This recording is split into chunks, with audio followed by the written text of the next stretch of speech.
Hello everyone, house 10 আয়োজিত management second পার্টের lecture 3তে তোমাদেরকে স্বাগত জানাচ্ছি। আমি মুফরাদ হাসান মুগ্ধ, বর্তমানে অধ্যয়নরত আছি ঢাকা বিশ্ববিদ্যালয়ের ম্যানেজমেন্ট অ্যান্ড ইনফরমেশন সিস্টেম ডিপার্টমেন্টে। তো আজকে আমরা আলোচনা করব লেকচার 3 এর ব্যবস্থাপনার পরিকল্পনা এই চ্যাপ্টারটি, অর্থাৎ ম্যানেজমেন্ট সেকেন্ড পার্টের চ্যাপ্টার 3 পরিকল্পনা প্রণয়ন ও সিদ্ধান্ত গ্রহণ, এই চ্যাপ্টারটি নিয়ে আজকে আমরা কথা বলবো। তো চলো দেরি না করে শুরু করে দিই।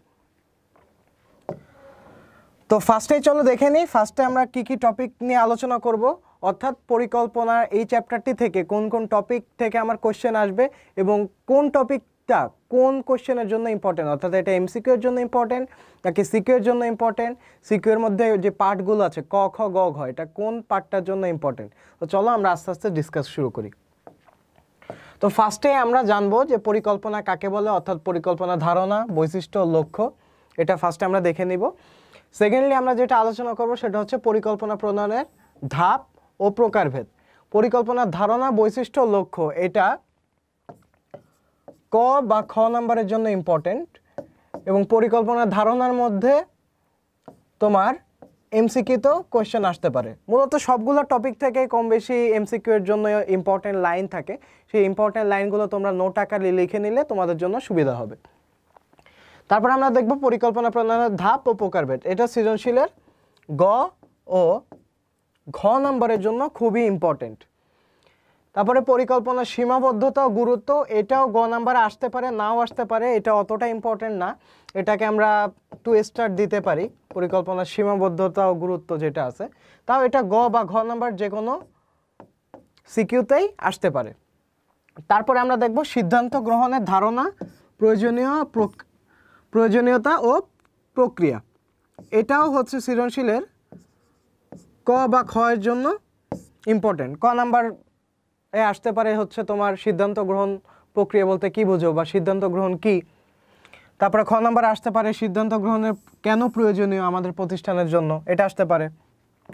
তারপর আমরা দেখব সিদ্ধান্ত যখন আমরা গ্রহণ করব তখন সিদ্ধান্ত গ্রহণের জন্য কি উপাদান রয়েছে এবং সিদ্ধান্ত গ্রহণ করতে গেলে আমার কোন কোন বিষয়গুলো আমাকে খেয়াল রাখতে হবে বা স্মরণ রাখতে হবে, তো এইটাও খুব ইম্পর্টেন্ট।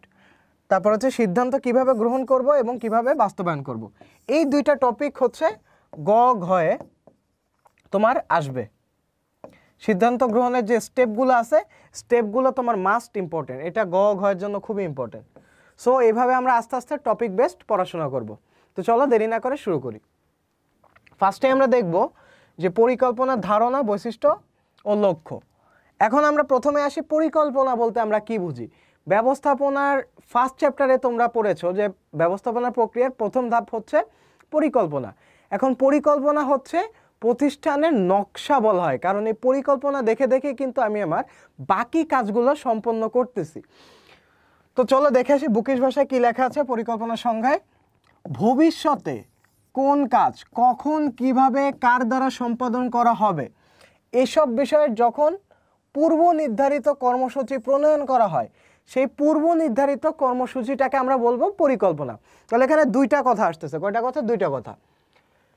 কখন কিভাবে কার দ্বারা সম্পাদন করব এবং পূর্ব নির্ধারিত কর্মসূচি প্রণয়ন করব।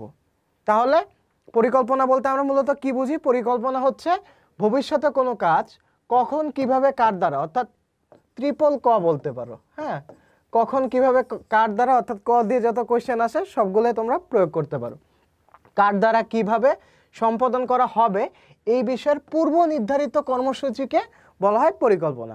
অর্থাৎ পূর্বে নির্ধারিত, অর্থাৎ আমরা যে কর্মসূচিটা আমরা আলাদা করে প্ল্যান করে ক্রিয়েট করি সেটাকে বলা হয় পূর্ব নির্ধারিত কর্মসূচি। তাহলে এটাকে কি বলে? পরিকল্পনা বলে।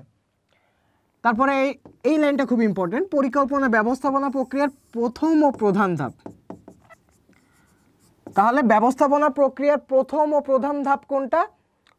ব্যবস্থাপনা প্রক্রিয়ার প্রথম ও প্রধান ধাপ হচ্ছে তোমার পরিকল্পনা।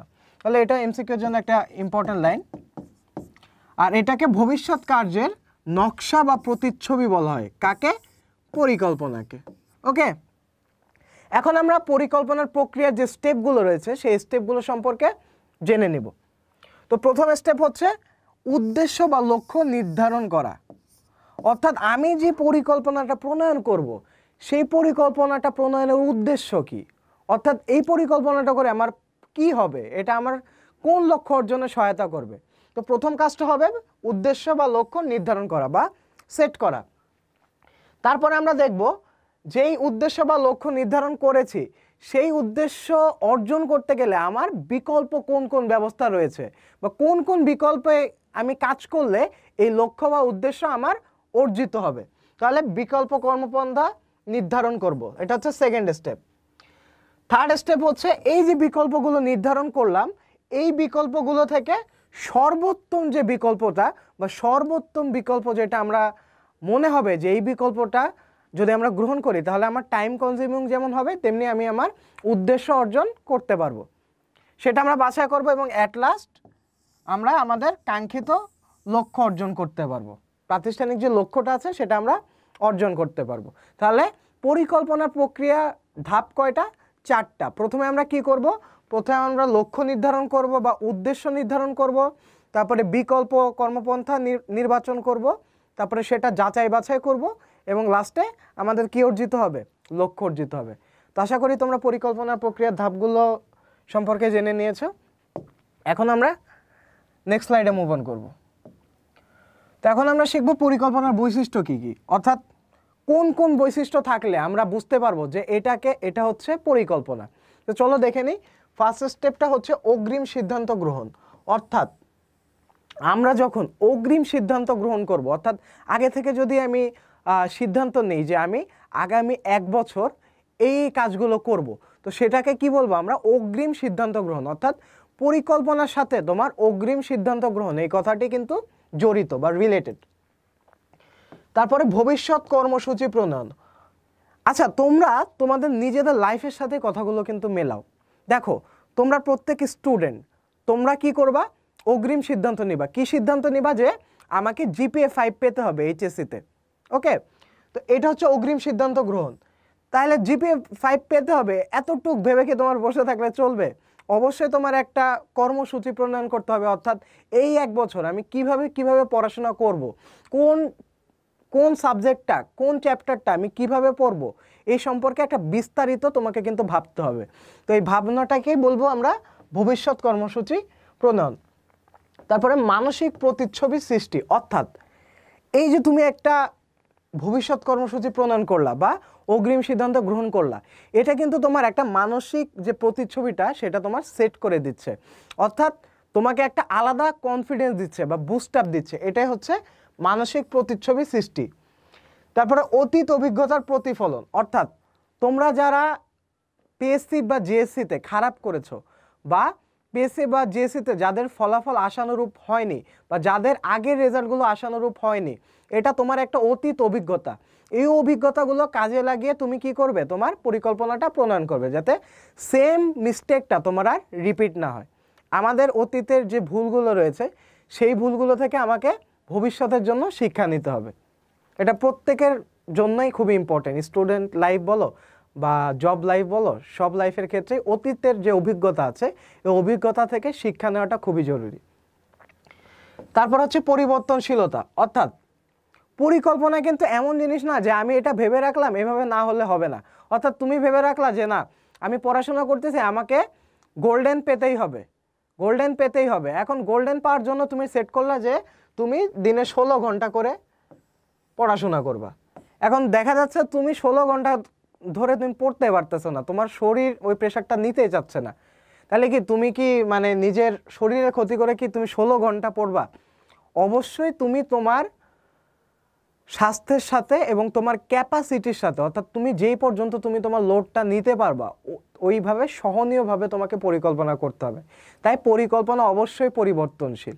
ওকে, তো আশা করি তোমরা পরিকল্পনার বৈশিষ্ট্যটা বুঝেছো। এখন আমরা দেখব পরিকল্পনার লক্ষ্যের প্রকারভেদ। এটা খুবই ইম্পর্টেন্ট। লক্ষ্যের প্রকারভেদও এখানে আলোচনা করা হয়েছে। এটা ঘ নাম্বারের জন্য সৃজনশীল খুবই ইম্পর্টেন্ট। তাই এই যে কনসেপ্টগুলো রয়েছে, পরিকল্পনার লক্ষ্যের যে প্রকারভেদ রয়েছে এই সম্পর্কের একটা ক্লিয়ার আইডিয়া তোমাদের থাকা জরুরি। ওকে, চলো আমরা শুরু করি। তাহলে এখন আমরা দেখব যে লক্ষ্য কাকে বলে। লক্ষ্য কাকে বলে? সোজা কথায় লক্ষ্য হচ্ছে আমরা যে পরিকল্পনা করেছি এই পরিকল্পনার যে ফলাফলটা এটাই হচ্ছে লক্ষ্য। অর্থাৎ পরিকল্পনার অভিপ্রেত ফলকে লক্ষ্য বলা হয় বা পরিকল্পনার প্রত্যাশিত ফলকে লক্ষ্য বলা হয়। অর্থাৎ আমি পরিকল্পনা কেন করলাম? আমার প্রতিষ্ঠান যেন মুনাফা অর্জন করে, তাহলে মুনাফা অর্জন করাটা কি আমার লক্ষ্য। তাই এই যে পরিকল্পনার যে প্রত্যাশিত ফলাফলটা এটাকে লক্ষ্য বলা হয়। এখন আমরা দেখব যে কোন ধরনের উপাদানের সমন্বয়ে বা কোন ধরনের উপাদানকে কেন্দ্র করে পরিকল্পনাটা প্রণয়ন করা হয়।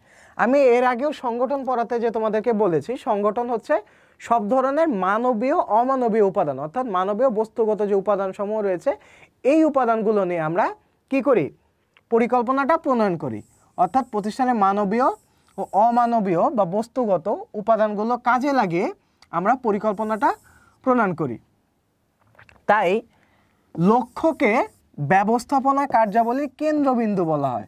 অর্থাৎ আমার যদি কোনো লক্ষ্য না থাকতো তাহলে কিন্তু আমাদের এই ব্যবস্থাপনার এই কাজগুলো করার দরকারই হতো না, বা এই পরিকল্পনার কথাটাও তখন আসতো না। অর্থাৎ আমাদের যদি নির্দিষ্ট কোনো লক্ষ্য না থাকে তাহলে না আসতেছে পরিকল্পনা, না আসতেছে বাকি স্টেপগুলো। আশা করি তোমরা বুঝতে পেরেছো। তো চলো এখন আমরা দেখে নিই যে লক্ষ্য কত প্রকার। একটা হচ্ছে স্ট্র্যাটেজিক লক্ষ্য, তারপর হচ্ছে কৌশলগত লক্ষ্য বা বিভাগীয় লক্ষ্য, তারপরে হচ্ছে অপারেশনাল গোল বা কার্য সম্বন্ধীয় লক্ষ্য। তো লক্ষ্যকে আমরা এই 4 ভাগে ভাগ করতে পারি। চলো এখন এই 4 ভাগের বিস্তারিত আমরা জেনে আসি। প্রথমে আছে স্ট্র্যাটেজিক গোল বা স্ট্র্যাটেজিক লক্ষ্য বলতে আমরা কি বুঝি? সোজা কথায় এক কথা যদি আমরা বলি, প্রতিষ্ঠানের দীর্ঘমেয়াদী যে পরিকল্পনাটা আছে সেটাকে আমরা বলবো স্ট্র্যাটেজিক গোল। বা তোমরা যারা ফুটবল খেলা দেখো, বার্সেলোনার যে টিমটা রয়েছে এই বার্সেলোনার আগামী 10 বছর বা 20 বছর পরে কি করবে, বা 20 বছর পরে বার্সেলোনাকে আমি কোথায় দেখতে চাই, বা রিয়াল মাদ্রিদকে আমি কোথায় দেখতে চাই, এই লক্ষ্যটা যে আমি সেট করব, এই লক্ষ্যটাকে বলা হয় স্ট্র্যাটেজিক লক্ষ্য। অর্থাৎ প্রতিষ্ঠানের ঊর্ধ্বতনগণ, আরেকটা ইম্পর্টেন্ট বিষয় কিন্তু এটার সাথে রিলেটেড, স্ট্র্যাটেজিক লক্ষ্য যেহেতু দীর্ঘমেয়াদী, এবং এই দীর্ঘমেয়াদী যে লক্ষ্যটা এটা কারা নির্ধারণ করে? প্রতিষ্ঠানের ঊর্ধ্বতনগণ, অর্থাৎ ঊর্ধ্বতন যে কর্মকর্তা যারা রয়েছে তারা হচ্ছে প্রতিষ্ঠানের স্ট্র্যাটেজিক লক্ষ্য প্রণয়ন করে। তাহলে এখানে একটা এমসিকিউ আসতে পারে যে স্ট্র্যাটেজিক লক্ষ্য প্রতিষ্ঠানের কোন স্তরের ব্যবস্থাপকগণ প্রণয়ন করে? তখন তোমরা কি লিখবে বলো তো? এক্স্যাক্টলি তোমরা লিখবে প্রতিষ্ঠানের উচ্চ স্তরের ব্যবস্থাপকগণই কিন্তু তোমার স্ট্র্যাটেজিক লক্ষ্য প্রণয়ন করে। আচ্ছা, তাহলে এখানে আমরা 2টা পয়েন্ট মনে রাখবো। কয়টা পয়েন্ট? 2টা পয়েন্ট। একটা হচ্ছে প্রতিষ্ঠানের ঊর্ধ্বতনগণ আর একটা হচ্ছে দীর্ঘমেয়াদী লক্ষ্য। অর্থাৎ প্রতিষ্ঠানের ঊর্ধ্বতনগণ প্রতিষ্ঠানের জন্য যে দীর্ঘমেয়াদী লক্ষ্য প্রণয়ন করে তাকে বলা হয় স্ট্র্যাটেজিক লক্ষ্য। কিছু স্ট্র্যাটেজিক লক্ষ্যের উদাহরণ দেখি। যেমন 10 বছরের মধ্যে বিনিয়োগকারীর মুনাফার আর 20%-এ উন্নয়নকরণ, তারপরে 5 বছরের মধ্যে ঢাকার বিভিন্ন মার্কেটে আরও 3টা শাখা দোকান প্রতিষ্ঠা। এগুলো হচ্ছে কি তোমার লং টার্ম প্ল্যান বা দীর্ঘমেয়াদী পরিকল্পনা। তাহলে আমরা ইন এ সামারি যদি বলি, স্ট্র্যাটেজিক লক্ষ্য হচ্ছে প্রতিষ্ঠানের ঊর্ধ্বতন কর্মকর্তাগণ প্রণয়ন করেন এবং এটা একটা দীর্ঘমেয়াদী লক্ষ্য। আশা করি তোমাদের কনসেপ্টটা ক্লিয়ার হয়েছে। চলো আমরা নেক্সট স্লাইডে মুভ অন করি। এখন আমরা দেখব বিভাগীয় বা কৌশলগত লক্ষ্য বা ডিপার্টমেন্টাল অর ট্যাকটিক্যাল গোল।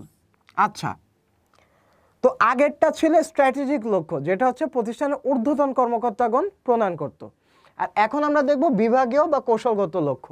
এটা যেহেতু বিভাগীয় পর্যায়ে প্রণীত হয় তাই এরা এই লক্ষ্যটা প্রতিষ্ঠানের মধ্য পর্যায়ের ব্যবস্থাপকগণ নেয়। অর্থাৎ স্ট্র্যাটেজিক লক্ষ্যটাকে বাস্তবায়ন করার জন্য আমরা যে লক্ষ্যটা প্রণয়ন করি, অর্থাৎ আরও ভেঙে যে লক্ষ্যটা প্রণয়ন করি সেটাকে আমরা বলবো বিভাগীয় লক্ষ্য বা কৌশলগত লক্ষ্য। তাহলে চলো দেখে আসি এখানে কি বলা আছে। প্রতিষ্ঠানের মধ্য পর্যায়ের ব্যবস্থাপকগণ স্ট্র্যাটেজিক লক্ষ্য অর্জনের জন্য বিভাগীয় পর্যায়ে যে লক্ষ্য নির্ধারণ করেন তাকেই বলা হয় বিভাগীয় লক্ষ্য। আচ্ছা, তাহলে এখানেও 2টা পয়েন্ট। কোন ব্যবস্থাপকগণ? মধ্য পর্যায়ের ব্যবস্থাপকগণ। কোন ধরনের লক্ষ্য বাস্তবায়নের জন্য কাজ করে? স্ট্র্যাটেজিক লক্ষ্য বাস্তবায়নের জন্য কাজ করে।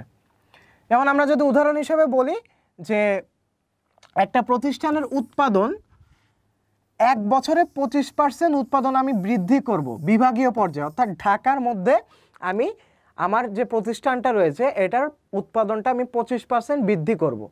অর্থাৎ এখানে কিন্তু আমি আমার জাস্ট একটা বিভাগ নিয়ে কাজ করতেছি, অর্থাৎ আমি ঢাকার মধ্যে উৎপাদনটা বৃদ্ধি করার যে টার্গেটটা নিছি এটা হচ্ছে তোমার বিভাগীয় বা কৌশলগত লক্ষ্য।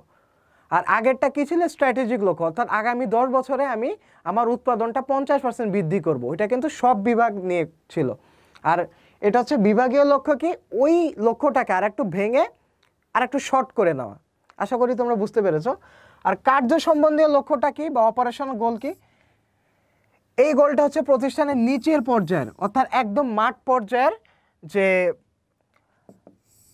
ব্যবস্থাপকগণ রয়েছে তারা তা বাস্তবায়নের জন্য যে সকল লক্ষ্য নির্ধারণ করা হয় তাকে কার্য সম্বন্ধীয় লক্ষ্য বলে। যেমন মেশিনে যদি ত্রুটি দেখা দেয়, আমার প্রতিষ্ঠানে মেশিনে যদি ত্রুটি দেখা যায় তাহলে 3 ঘন্টার মধ্যে তো অবশ্যই মেরামত করা হবে। অর্থাৎ এখানে দেখো লক্ষ্য যখন আমরা আস্তে আস্তে কমায় আনতেছি, যেমন স্ট্র্যাটেজিক থেকে বিভাগীয়, বিভাগীয় থেকে কার্য সম্বন্ধীয়, ততই কিন্তু আস্তে আস্তে কি তোমার লক্ষ্যটা তোমার দীর্ঘমেয়াদী থেকে স্বল্প মেয়াদী হচ্ছে। অর্থাৎ ফার্স্টে আমরা দেখব যে এই মেশিনটা আমি আগামী 10 বছরের মধ্যে আমার প্রতিষ্ঠানে 10,000 মেশিন থাকবে, এটা হচ্ছে স্ট্র্যাটেজিক লক্ষ্য। তারপরে আগামী 1 বছরের মধ্যে আমার ঢাকা ব্রাঞ্চে এতগুলা মেশিন আমি ইনস্টল করব, এটা হচ্ছে বিভাগীয় লক্ষ্য। আর আগামী 3 ঘন্টার মধ্যে আমার এই প্রতিষ্ঠানের মেশিনটা আমার মেরামত করতে হবে, এটা কি তোমার কার্য সম্বন্ধীয় লক্ষ্য বা অপারেশনাল গোল। আশা করি তোমাদের এই 3টা লক্ষ্য সম্পর্কে তোমাদের যে কনসেপ্টটা ছিল সেটা ক্লিয়ার হয়ে গিয়েছে। তো চলো আমরা নেক্সট স্লাইডে মুভ অন করি। এখন আমরা দেখব প্রকৃতিভিত্তিক শ্রেণীবিভাগ, অর্থাৎ পরিকল্পনার যে প্রকারভেদ রয়েছে সেটা প্রকৃতিভিত্তিক শ্রেণীবিভাগটা আমরা দেখে আসব। তো ফার্স্টে আসে লক্ষ্য। লক্ষ্য কাকে বলে এটা আমরা আগেও দেখেছি, অর্থাৎ কোনো প্রত্যাশিত সুনির্দিষ্ট ফল অর্জনের জন্য যে পরিকল্পনা প্রণয়ন করা হয় তাকে লক্ষ্য বলে। অর্থাৎ এর আগে আমরা যেটা পড়েছি যে পরিকল্পনার অভিপ্রেত ফলাফল বা প্রত্যাশিত ফলাফলকে লক্ষ্য বলে, ওইটা দিলেও হবে, কোনো সমস্যা নেই। এবং লক্ষ্যের 5টা উপাদান থাকে। এখানে যে ইম্পর্টেন্ট ইনফরমেশনটা রয়েছে সেটা হচ্ছে লক্ষ্যের কয়টা উপাদান থাকে? 5টা উপাদান থাকে। কি কি? লক্ষ্য অবশ্যই স্পেসিফিক হতে হবে, অর্থাৎ সুনির্দিষ্ট হতে হবে, এবং লক্ষ্যকে অবশ্যই মেজারেবল হতে হবে। অর্থাৎ আমার লক্ষ্য যদি এমন হয় যে আমি মানে মিল্কি ওয়ে গ্যালাক্সি ভ্রমণ করবো, এটাকে কি আমরা পরিমাপ করতে পারবো? পরিমাপ কিন্তু করতে পারবো না। তাই লক্ষ্যকে অবশ্যই কি হতে হবে? মেজারেবল হতে হবে। তারপরে লক্ষ্য অবশ্যই অ্যাপ্রোপ্রিয়েট হবে, অবশ্যই অ্যাপ্রোপ্রিয়েট হবে বা যথোপযুক্ত হবে। তারপরে লক্ষ্য বাস্তবসম্মত হতে হবে, আনরিয়ালিস্টিক লক্ষ্য থাকা যাবে না। এবং লক্ষ্য অবশ্যই সময় ভিত্তিক হবে, অর্থাৎ আমার এই লক্ষ্যটাকে আমি নির্দিষ্ট সময়ের মধ্যে ভাগ করতে পারবো। তাই এটাকে সংক্ষেপে বলা হয় স্মার্ট। অর্থাৎ এস দিয়ে স্পেসিফিক, এম দিয়ে তোমার মেজারেবল, এম দিয়ে মেজারেবল, এ দিয়ে অ্যাপ্রোপ্রিয়েট, তারপরে আর দিয়ে রিয়ালিস্টিক অ্যান্ড টি দিয়ে টাইম বাউন্ড। অর্থাৎ এটাকে সংক্ষেপে আমরা কি বলবো? স্মার্ট বলতে পারি। ওকে, তাহলে লক্ষ্যের কয়টা উপাদান? 5টা উপাদান থাকে। আশা করি তোমরা ক্লিয়ার হয়েছে স্লাইডটি। এখন আমরা নেক্সট স্লাইডে মুভ অন করব। এখন আমরা দেখব পরিকল্পনাকে আরও 2 ভাগে ভাগ করা হয়। একটা হচ্ছে স্থায়ী পরিকল্পনা আর একটা হচ্ছে একার্থক পরিকল্পনা। এখন এই 2টা পরিকল্পনাকে তোমাকে যদি আমি এক কথায় বলি, স্থায়ী পরিকল্পনাটা হচ্ছে আমি একটা পরিকল্পনা সেট করলাম এবং এই পরিকল্পনাটা বারবার ব্যবহার করা হচ্ছে, সেটা হচ্ছে আমার স্থায়ী পরিকল্পনা। অর্থাৎ পরিকল্পনাটা কি তোমার ফিক্সড। আর একার্থক পরিকল্পনা হচ্ছে, একার্থক এই নামটা দিয়ে আমরা বুঝতেছি যে এক কথাটা উল্লেখ আছে এটার মধ্যে। তার মানে একার্থক পরিকল্পনা হলো প্রতিষ্ঠানের যেই পরিকল্পনাটা মাত্র একটিবার ব্যবহার করা হয় তাকে একার্থক পরিকল্পনা বলে। তাহলে চলো এখন আমরা বুকিশ ভাষায় কি লেখা আছে দেখে নিই। দেখো, স্থায়ী পরিকল্পনা বলতে আমরা কি বুঝি? একই ধরনের সমস্যা বারবার যখন উদ্ভূত হয় বা একই ধরনের সমস্যা যখন আমরা বারবার ফেস করি, তখন সেটা মোকাবেলা করার উদ্দেশ্যে দীর্ঘমেয়াদের জন্য যে পরিকল্পনা প্রণয়ন করা হয় তাকে স্থায়ী পরিকল্পনা বলা হয়। ওকে, এই স্থায়ী পরিকল্পনার মধ্যে আবার আছে নীতি, রীতি, প্রক্রিয়া পদ্ধতি কৌশল, এটা একসাথে মনে রাখবে, নীতি রীতি প্রক্রিয়া পদ্ধতি আর কৌশল মিলিয়ে পড়বে, তাহলে তোমাদের সহজে মনে থাকবে। নীতির সাথে রীতি, প্রক্রিয়ার সাথে পদ্ধতি আর কৌশলটা হচ্ছে আলাদা। ওকে, তাহলে এই 5টা বিষয় তোমার স্থায়ী পরিকল্পনার অন্তর্ভুক্ত। তোমার এমসিকিউতে প্রায় আসে কোনটি একার্থক পরিকল্পনা আর কোনটা স্থায়ী পরিকল্পনা।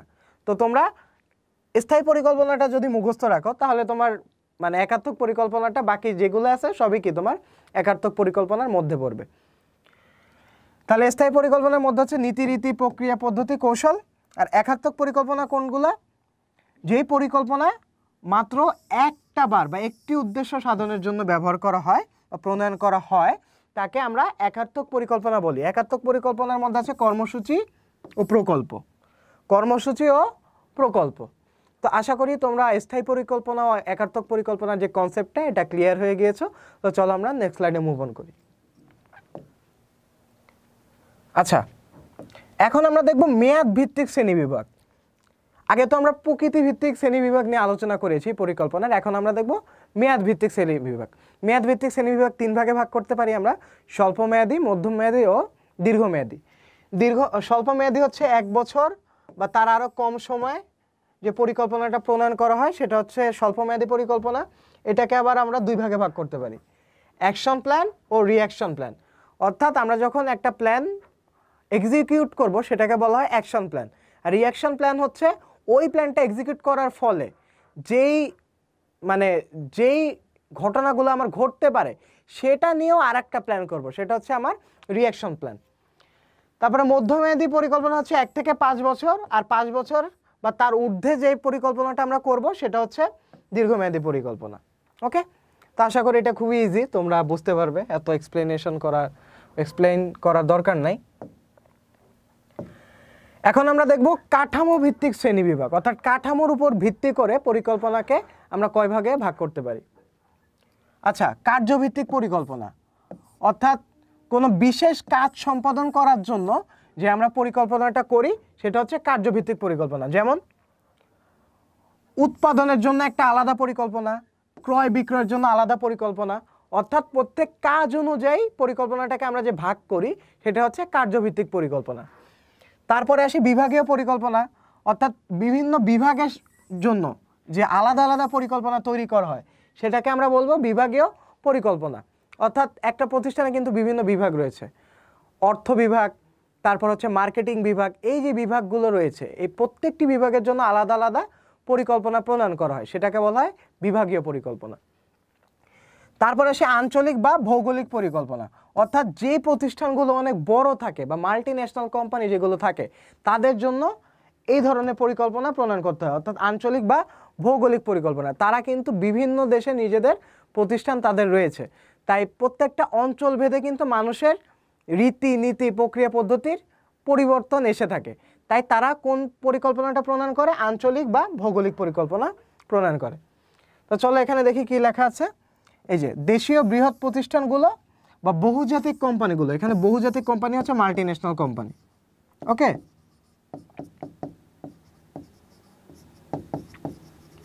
মাল্টি ন্যাশনাল কোম্পানি কোনগুলো? ইউনিলিভার একটা মাল্টি ন্যাশনাল কোম্পানি আমরা বলতে পারি। তারপর আছে সামগ্রিক পরিকল্পনা, যেটাকে আমরা বলি মাস্টার প্ল্যান। মানে তোমরা তো অনেকে কম বেশি ক্রিকেট খেলা দেখে থাকো, তো এই ক্রিকেট খেলার যে আলোচনা বা ডিসকাশন হয় তখন কিন্তু তোমরা শুনতে পারবে যে আমরা মাস্টার প্ল্যান করেছি, মানে ইন্ডিয়াকে বধ করার জন্য বা পাকিস্তানকে বধ করার জন্য বা অস্ট্রেলিয়াকে বধ করার জন্য। তো এই যে পরিকল্পনাটা এটা হচ্ছে মাস্টার প্ল্যান বা মাস্টার পরিকল্পনা, অর্থাৎ প্রতিষ্ঠানে কেন্দ্রীয়ভাবে যে পরিকল্পনা প্রণয়ন করা হয় তাকে সামগ্রিক পরিকল্পনা বা মাস্টার প্ল্যান বলা হয়। অর্থাৎ প্রতিষ্ঠানের একদম উচ্চ পর্যায় থেকে, অর্থাৎ প্রতিষ্ঠানের একদম সেন্ট্রাল থেকে যেই প্ল্যান করা হয়, অর্থাৎ সব ধরনের প্ল্যান যখন আমরা এক করব সেই প্ল্যানটাকে আমরা বলবো মাস্টার পরিকল্পনা। ওকে, আশা করি তোমরা ক্লিয়ার হয়েছো বিষয়টা। এখন আমরা দেখব আদর্শ পরিকল্পনার কি কি বৈশিষ্ট্য রয়েছে। আগে আসি আদর্শ পরিকল্পনাটা কি। অর্থাৎ আদর্শ পরিকল্পনা এমন এক ধরনের পরিকল্পনা যেই পরিকল্পনাটা অন্য সবার জন্য অনুসরণীয়। আশা করি তোমরা বুঝতে পেরেছো। এখন আমরা দেখব আদর্শ পরিকল্পনা হতে হলে কোন কোন বৈশিষ্ট্যগুলো থাকা জরুরি। প্রথমে সুস্পষ্ট লক্ষ্য থাকতে হবে। একটা পরিকল্পনার অবশ্যই সুস্পষ্ট লক্ষ্য থাকতে হবে। যদি সুস্পষ্ট লক্ষ্য না থাকে তাহলে সেই পরিকল্পনাকে আমরা আদর্শ পরিকল্পনা বলতে পারবো না। অর্থাৎ পরিকল্পনার লক্ষ্য অবশ্যই সুনির্ধারিত হতে হবে। তারপরে পরিকল্পনাটা হতে হবে সহজবোধ্য। অর্থাৎ আমি এমন এক ধরনের পরিকল্পনা করলাম যেটা তোমাদের একদম মাথার উপর দিয়ে গেল, তোমরা কিছু বুঝলে না, জাস্ট মাথা নাড়ালে না, জি ভাইয়া বুঝতে পারছি। তো এটাকে কিন্তু আমরা আদর্শ পরিকল্পনা বলতে পারবো না, কারণ এটা আমি কিচ্ছু বুঝি না। তুমি কি পরিকল্পনা করছো আমি যদি না বুঝি তাহলে কি আমি এক্সিকিউট করতে পারবো ফিল্ডে? অবশ্যই করতে পারবো না। তাই পরিকল্পনাটা যথাসম্ভব সহজবোধ্য হতে হবে, যেন প্রতিষ্ঠানের প্রত্যেকেই আমরা পরিকল্পনাটা ঠিকঠাক মতো বুঝে ওইভাবে কাজ করতে পারি। তারপরে নিরবিচ্ছিন্নতা, অর্থাৎ এই পরিকল্পনাটার একটা চলমান প্রক্রিয়া, অর্থাৎ একটা স্টেপে যেন পরিকল্পনাটা থেমে না যায়। থেমে যদি যায় তাহলে সেটাকে আমরা আদর্শ পরিকল্পনা বলতে পারবো না। অর্থাৎ যে পরিকল্পনাটা করব ফার্স্ট টু লাস্ট স্টেপ পর্যন্ত আমার চলমান থাকতে হবে প্রক্রিয়াটা। তো এটাই হচ্ছে নিরবিচ্ছিন্নতা। অর্থাৎ প্রতিষ্ঠানে একটি চলমান প্রক্রিয়া সমাপ্ত হওয়ার আগেই আর একটা পরিকল্পনা প্রণয়ন করতে হবে। অর্থাৎ পরিকল্পনা যেন থেমে না যায়, বা একটা পরিকল্পনা শেষ হলে যেন প্রতিষ্ঠানের কাজগুলো থেমে না যায়, ওকে, বা অব্যাহত থাকে। তারপরে পরিকল্পনাকে অবশ্যই নমনীয়তা হতে হবে বা নমনীয়তা থাকতে হবে। ধরো আমি পরিকল্পনা করলাম যে আমি আগামী বছর বিসিএস পরীক্ষা দিব, এটা আমার পরিকল্পনা। তো ধরো বিসিএস আমার হলো না, তাহলে কি আমি বসে থাকবো? আমার কি পরিকল্পনা থেমে যাবে? অবশ্যই আমাকে নতুন আর একটা পরিকল্পনা গ্রহণ করতে হবে। তো এই যে পরিকল্পনা চেঞ্জেসটা, আমি আমার সুযোগ ও পরিস্থিতি ভেদে আমি আমার পরিকল্পনাটা যে চেঞ্জ করতেছি, এই চেঞ্জ করাটাকে বলে নমনীয়তা। ওকে, তো চলো বুকিশ ভাষায় কি লেখা আছে দেখে নিই। এটা হচ্ছে পরিবেশগত যে পরিবর্তনের সাথে সাথে তাল মিলিয়ে পরিকল্পনা যাতে ভবিষ্যতে পরিবর্তন আনা যায় সেটাকেই বলা হয় নমনীয়তা। ওকে, আশা করি তোমরা বুঝতে পেরেছো। এখন আমরা দেখব গ্রহণযোগ্যতা। আমি যে পরিকল্পনাটা প্রণয়ন করেছি সেটা যেন সর্বজন গৃহীত হয়, অর্থাৎ প্রতিষ্ঠানের নিম্ন পর্যায়ের কর্মী পর্যন্ত বা উচ্চ স্তর থেকে নিম্ন স্তর পর্যন্ত সবাই যেন এই পরিকল্পনা ঠিকঠাক মতো বুঝে এবং সবার ক্ষেত্রে এই পরিকল্পনাটা গ্রহণযোগ্যতা পায়। এটাও একটা আদর্শ পরিকল্পনার বৈশিষ্ট্য। তো এখানে দেখো কি লেখা আছে, পরিকল্পনা প্রণয়নের সময় অধস্তন শ্রমিক সহ সবার মতামত নিয়ে পরিকল্পনা প্রণয়ন করা দরকার। যদি সবার মতামত নিয়ে পরিকল্পনা প্রণয়ন না করা হয় তাহলে কিন্তু সবার কাছে অবশ্যই এটা গ্রহণযোগ্যতা পাবে না।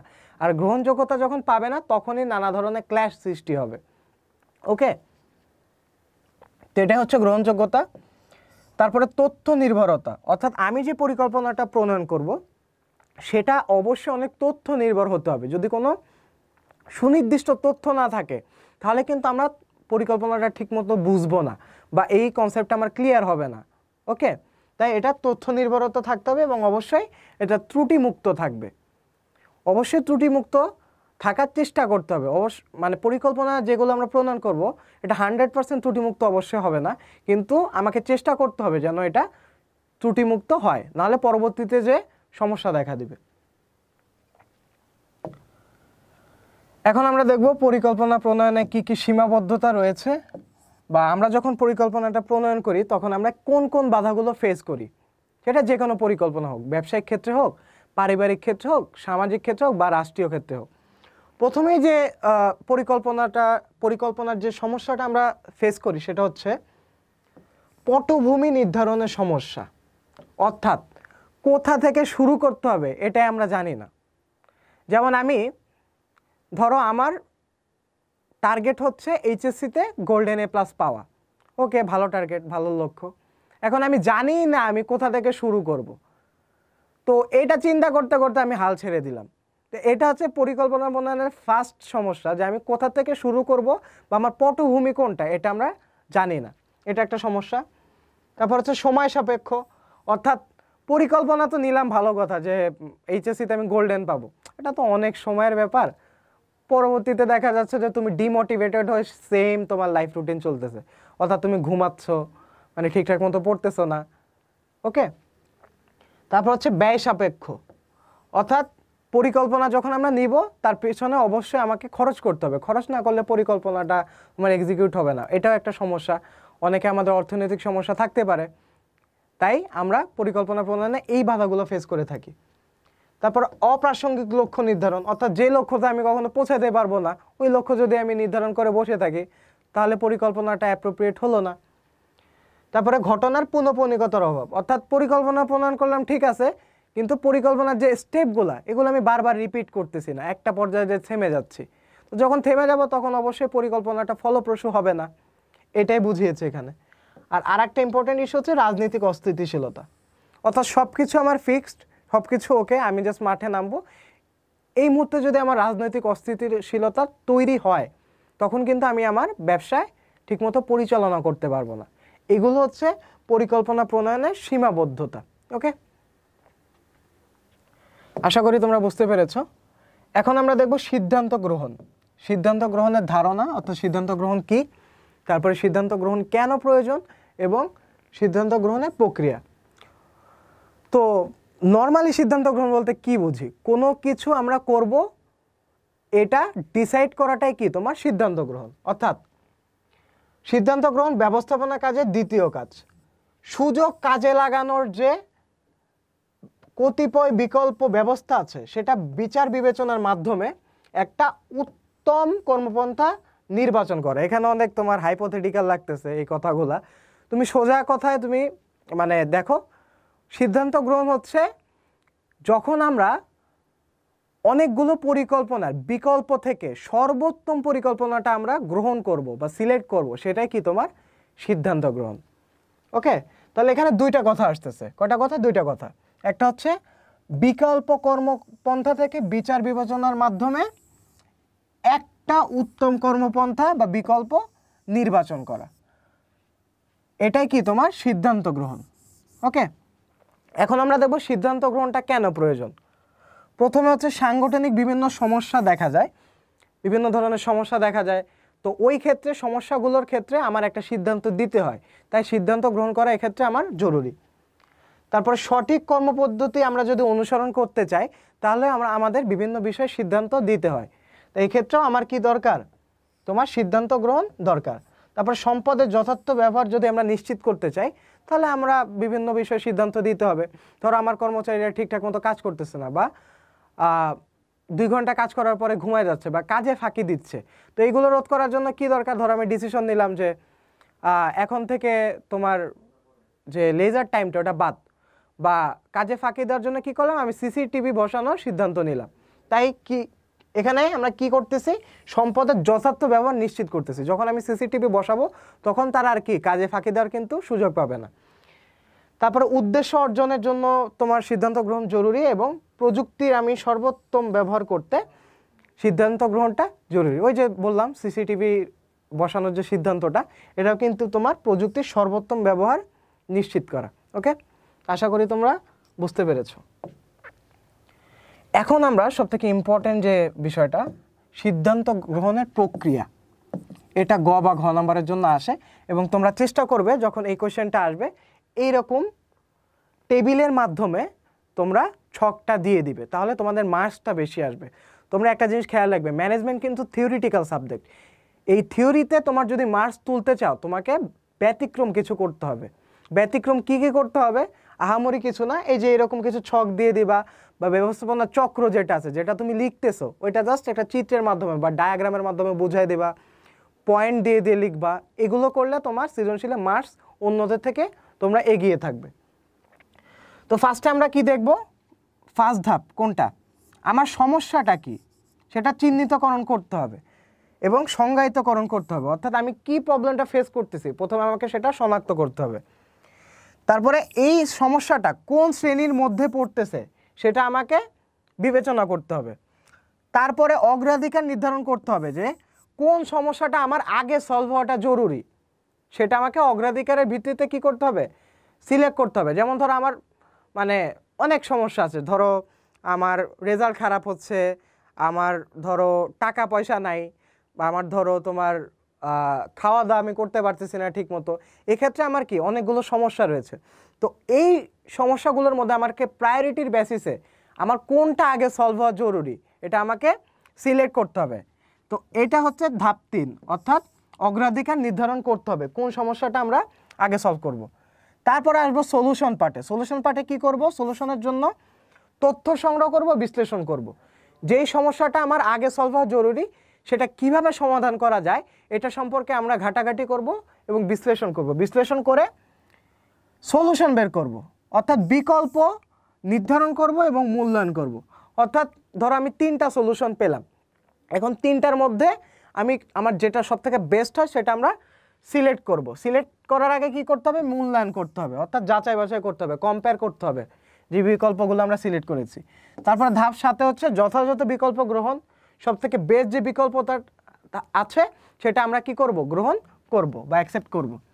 তারপরে সিদ্ধান্ত বাস্তবায়ন করব, এবং বাস্তবায়নের পরেই কিন্তু থেমে যাবে না, সেটা অনুবর্তন বা মূল্যায়ন করব। অর্থাৎ সিদ্ধান্ত বাস্তবায়ন করার পরে যেই ঘটনাটা সৃষ্টি হয় বা সিদ্ধান্ত বাস্তবায়নের পরেও দেখা গেল যে এখানে কিছু ত্রুটি থেকে গিয়েছে, তো ত্রুটিটা ঠিক করতে কি করতে হবে? আমার মূল্যায়ন করতে হবে। ওকে, তো এটাই হচ্ছে সিদ্ধান্ত গ্রহণের প্রক্রিয়া বা ধাপ। এটা তোমরা ঠিকঠাক মতো খাতায় লিখে প্র্যাকটিস করবে এবং ঘটনার সাথে রিলেট করবে। অর্থাৎ তুমি তোমার নিজের লাইফের সাথে এটা রিলেট করবে যে তুমি কোন সিদ্ধান্তটা নিতে চাও এবং তোমার সমস্যাগুলো কি কি। এখান থেকে শুরু করে ধাপ 9 পর্যন্ত তুমি সেটার সাথে মিলিয়ে দেখবে, তাহলে দেখবে তোমাদের স্টেপগুলো সুন্দর মতো মনে থাকবে। আশা করি তোমরা বুঝতে পেরেছো। এখন আমরা দেখব সিদ্ধান্ত গ্রহণে কি কি সমস্যা আমরা ফেস করি। আমরা যে সিদ্ধান্ত গ্রহণের ধাপগুলো দেখলাম একটু আগে, এটার ক্ষেত্রে আমরা কোন কোন সমস্যাগুলো আমরা মূলত ফেস করে থাকি চলো দেখি। প্রথমে হচ্ছে অসম্পূর্ণ তথ্য। যখন আমরা বিচার বিশ্লেষণ করতে যাই বা ঘাটতে যাই সলিউশন, তখন দেখব যে ওইখানে কিন্তু ঠিকঠাক মতো সলিউশনের জন্য আমার পর্যাপ্ত তথ্য নাই, তো এটা আমার একটা সমস্যা। তারপরে সমস্যা ও বিকল্পের ভুল শনাক্তকরণ, অর্থাৎ যখন আমার বিকল্পগুলো আমরা সিলেক্ট করি তখন দেখা যাচ্ছে আমার যেই বিকল্পটা সিলেক্ট করা উচিত ছিল তার অন্য একটা বিকল্পটা আমরা সিলেক্ট করছি, তো এটা আমার আর একটা সমস্যা। তারপরে পক্ষপাতমূলক ঝোঁক, অর্থাৎ দেখা যায় এই ঝোঁকটা আমাদের প্রায় থাকে, পক্ষপাতমূলক ঝোঁক। যেমন ধরো 3টা বিকল্প সিলেক্ট হলো, তো তুমি এবং তোমার ফ্রেন্ডরা মিলে সিলেক্ট করলা যে ফার্স্ট বিকল্পটা সবার জন্য ভালো হবে, কিন্তু দেখা গেল তোমরা যেহেতু মেজরিটি তাই ফার্স্ট বিকল্পটাই সিলেক্ট হলো, কিন্তু পরবর্তীতে অ্যানালাইসিস করে দেখা গেল যে থার্ড বিকল্পটা ছিল ঠিক। তাই এখানে পক্ষপাতমূলক ঝোঁক এবং আবেগের প্রভাব, এই 2টা জিনিস কিন্তু তোমার সিদ্ধান্ত গ্রহণে একটা বড় সমস্যা। অর্থাৎ নেপোটিজমের যে জিনিসটা, ঠিক আছে, এটা হচ্ছে পক্ষপাতমূলক ঝোঁক এবং আবেগের প্রভাব। ধরো আবেগের বশে আমি সিদ্ধান্ত নিয়ে নিলাম যে না সব কিছু ছেড়ে দেবো, কিচ্ছু আর করবো না, তাহলে কিন্তু মূলত আমারই ক্ষতি, তাই না? এবং অ্যাট লাস্ট সহযোগিতার অভাব, অর্থাৎ আমরা যখন একটা সিদ্ধান্ত গ্রহণ করব তখন আমাদের পারস্পরিক সহযোগিতার অনেক অভাব দেখা যায়। এক্ষেত্রে আমরা একে অপরকে মানে কোনোভাবেই হেল্প করতে চাই না। তাই এইগুলো হচ্ছে তোমার সিদ্ধান্ত গ্রহণের সমস্যা। এবং এখন আমরা দেখব এই সমস্যাগুলো কিভাবে সমাধান করা যায়। অবশ্যই যে সমস্যাগুলো রয়েছে ওইটা নিয়ে আমরা সমাধান করব।